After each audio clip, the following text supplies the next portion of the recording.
Back in 2017, this is what Ugly God's performances look like. However, if you search up his name today, you'll find questions like what happened to Ugly God, or get greeted by articles of how he's been arrested and fatally shot his best friend's father. I'm Luesta, and today we're going to discuss Ugly God's rise and unexpected disappearance in the rap world. Royce Rodriguez, aka Ugly God, never took making music particularly seriously. When he was a kid in Mississippi, he started rhyming in the 10th grade under the hilarious name of Pussy Bacon. Now, did you have like an original rap name? Yeah, my original name was Pussy Bacon, bro.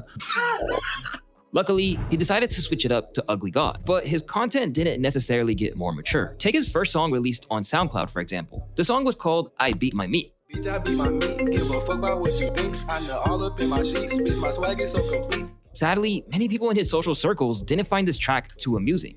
So you came out with Beat My Meat, and then your basketball coach makes you take it down. Yeah. Why? I guess they felt like I wanted to pursue a basketball career, and that didn't compliment it with that song.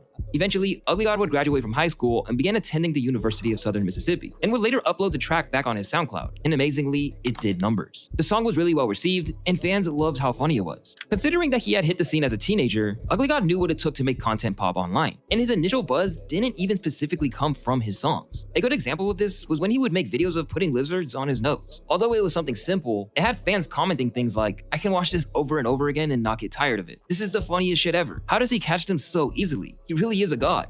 Ugly God even claimed that he used these viral videos to promote his music. And on March 2017, Ugly God would officially become a household name after he dropped a single titled Water that went stupid. Water, yeah, water, goddamn, water, water. This song was also co-produced by him, and the beat was truly something special. The release of this track correlates perfectly with the time that his SoundCloud began picking up traction, amassing around 60,000 followers by the time of June 2016. Within weeks of the track coming out, it racked up millions of views, landed number 34 on Billboard, and a year later, it was certified platinum. Later in the video, we're gonna discuss how this song would play a huge role in his downfall as a rapper. But for now, just know that this song was really big. The single's release even helped him ink a deal with Asylum Records on October of 2017. And suddenly, Ugly God was unavoidable. Once everyone had their eyes on him, Ugly God attempted to follow up with another hit and tried a number of different tactics, including a diss track against himself titled Fuck Ugly God. Fuck Ugly God! Fuck Ugly God! This song also did really well, and fans couldn't get enough of your boy Pussy Bacon. From here, he was on the top of the world. He was performing at large venues, getting features and collaborations from other famous rappers, and of course, making that bag in the process. Despite his success, Ugly God began to face his first problem with his newfound fame when he took issue to being grouped into the category of mumble rap. This term was coined by real hip-hop heads who disapproved of the direction that hip-hop was going. However, Ugly God didn't believe that mumble rap was his calling and considered it a slur against his generation's artistry. Some people throw me in that realm, some don't, but I think it's just a kind of a disrespect word called mumble rap when you guys really actually understand what they're saying. Many fans agreed, with some claiming his response made him seem less of a mumble rapper and more of a humble rapper. Humble is a great way to describe Ugly God's persona. However, as you'll see later in this video, his humbleness may have came at a cost to his rap career. But instead of trying to defend the quality of his music, he just publicly acknowledged that the songs he made were just as mediocre as his critics claimed it to be. You said that you feel your music is trash. Oh, it's trash, terrible. So you're saying your own music is trash. Fucking trash. Okay.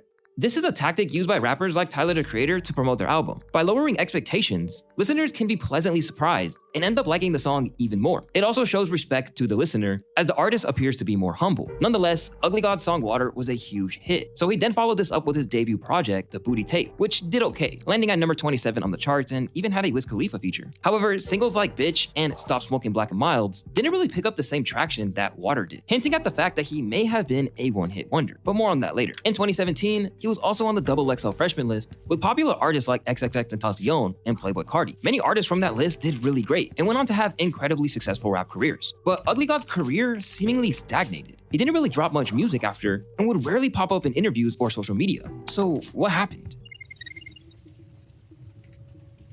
In a No Jumper interview from 2019, Ugly God actually expressed remorse over doing the XXL cover, as it created a situation of too much, too soon. So like what I've said before is that before XXL, even the Water shit, I even say Wild Water was coming out, but my fan base was growing so like steadily and organically, And then like just looking at my numbers, which I fucking hate going by numbers, but sometimes it matters. And like going by numbers and like as far as my followers, like my analytics and stuff, as soon as XXL happened, that shit shot the fuck up. I bet. And it was I feel like I didn't get my core fan base where I wanted it to before, that. Except for a mixtape known as Little Something Before the Album, and featuring on Lil Yachty's Boom, which earned him his second and final gold plaque, 2018 began to mark the moment that Ugly God began to step away from rap. And if we take a look back to an old Snapchat video that he posted in late 2017, we can find some answers as to why he did so. I talked to one of the smartest guys I ever met in my life, and he helped me come to my senses, he wrote. While my joke around songs are fun to make and turn up to, I'm creating no kind of substance or mark. I just want to bring to light that I am very versatile. And I have been scared to show my versatility for all this time because I didn't get into this position I am in now because of my versatility. I feel like if I did show my versatility, people would stop fucking with me. But if people genuinely did fuck with me, they would respect what I do regardless of what angle I try to approach. I just feel like I'm on the edge of permanently being taken as a joke, and that would be the downfall of my career. With Ugly God being known for making people laugh and his personality helping him make a name for himself in the music industry, this was a big shift. And although the likes of Tyler, the Creator, once again, made a similar statement before, it seemed like he was making the switch at the wrong moment in time. Being that he said this during a tough period in his personal life when he was struggling with his mental health. After making this statement, he went on a 1-year hiatus instead of going to the lab and getting straight to work. Then, in November of 2018, he spoke about taking some time away from the game, tweeting, "All bullshit aside, I hope y'all can tell I'm back on my bullshit. I really was super depressed for a whole year and nobody even noticed. But it's okay. I shouldn't expect y'all to care about my personal life. I'm just here to be a good friend and deliver good music to y'all." However, he continued to remain out of the spotlight before returning as a healthier person and believed that his music could still be great even though he had been less active for a while. So you took a fasting from the internet. What? How does that help you? What effect has that had on you? It's so much bullshit going on, and I'd rather just not see that shit. Mm-hmm. And I'd rather not get inspired by people doing shit. Yeah. Okay. Does it make it harder when you return though? Kinda, but I'm not what the fuck I'm putting out. So Right. it's gonna slide. Right. But as it turned out, he was mistaken. I don't even know why this connect him. In the lead up to finally releasing his debut album on Asylum Records, he dropped singles like Hello with Lil Pump and Lost in the Sauce. But for all his talk about switching up his style due to his expiry date on his old approach, the record suggested that maybe he just wasn't capable of delivering anymore. Released in August of 2019, his new album Bumps and Bruises peaked at number 46 on Billboard, which don't get me wrong, this is still really good. But it proved that he definitely didn't strike while the iron was hot. It was a good run, but 2 years is a long time in viral rap years, wrote Pitchfork in a 3.6 review. And Ugly God's debut album, Bumps and Bruises, confirms everyone's suspicions about the relationship between viral hip-hop fame and rapping abilities. Fans were also seemingly unimpressed. Ugly God has become a basic trap artist. Average production, bad punchlines, and also boring and repetitive. All of the songs before the interlude I liked, but everything after was kinda trash. While there was obviously some hardcore fans who defended it, claiming that he was becoming overhated, it seemed like the tables were beginning to turn for Ugly God. And it was clear that the feedback was getting to him. Because once the record came and went into the culture, Ugly God retreated to the shadows once again. And rather than trying to build on his latest release, he has basically taken a vow of silence. And when he did pop back up online, it would only be to express his frustrations with the industry's lack of attention span, while also pointing the fingers at others as to why he never got a real second win in the game. Being inconsistent, bro, that shit was totally my choice. I didn't want to burn myself out. Bro, I felt like low key, bro, I couldn't bounce back unless I had a good ass feature on the shit. You feel me? So my Whoa Now song, bro, we got some good ass ad libs on it, bro. This shit's so amazing, but niggas been bullshitting me on that song for 2 years straight, bro. Since I previewed it, bro. Like my brother said, like my brother Cash said, this rap shit just like high school, you feel me, bro? Niggas want to be around, who the coolest niggas, who the hottest, who around, who all in the scene and shit. Y'all know that's just not me. So shit, fuck it. It only got worse in January 2022, when photos began circulating of someone who looked just like Ugly God working at Walmart, leading many fans to believe that the rap money really dried out, but it was quickly denied. Fans also began to notice that Ugly God's physical appearance was seemingly deteriorating, with many claiming he was possibly using drugs, such as cocaine. But half of the comments is niggas think I'm fucking snorting coke, doing meth. People grew up, bro. That shit like hurts my feelings, nigga, because for the last 2 years, I've been fucking running every single day, every single morning at 4 in the morning, eating right, drinking water, and working out. Just to look how I want to look, got the right, like just to reach my goals, just for niggas that didn't think I'm on drugs or snorting, whatever the fuck. So stop saying that shit. That shit hurts my feelings, nigga. I work for what the fuck I got. While this was great to hear, it did seem like there was something deeper going on that he wasn't telling us. But all of this news is harmless compared to what happened a couple months back. Yeah, that's true.